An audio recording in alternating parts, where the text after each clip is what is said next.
So guys আজকে আমাদের কলেজে আসলে অ্যাস্কিং তো সব ফার্স্ট আমি রেডি হয়ে আমি আর একটা বন্ধু দুজন মিলে চলে যাই একবারে কলেজে। আর গাইস পেট্রোল কম ছিল তো একবারে পেট্রোল ভরে একবারে চলে যাই কলেজে। আর কলেজে যাওয়ার পর গাইস স্টেজটা এত সুন্দর বানিয়েছে। আর আমরা জাস্ট আশেপাশে ঘুরতেছিলাম কারণ কি আমরা একটু তাড়াতাড়ি চলে আসছিলাম। আর এখানে একটা প্রোগ্রাম দেখতেছিলাম, খুবই ভালো লাগছে। আর এখানে গিটারটা তো সেই বাজিয়েছে। আর গাইস সন্ধ্যা হয়ে যাওয়ার পর ভিউটা একবার দেখো, জাস্ট অসাম। আর এখানে আসছিল আমাদের গৌতম দেব।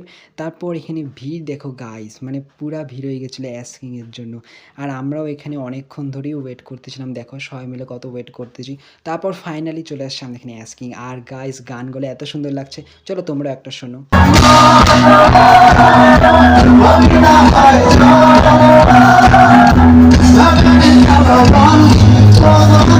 তারপর গাইস আমরা যাচ্ছি একবারে বাড়িতে। আর গাইস ভিড় দেখো কত ভিড়, আর গানগুলাও সেই লাগছে আমাদের।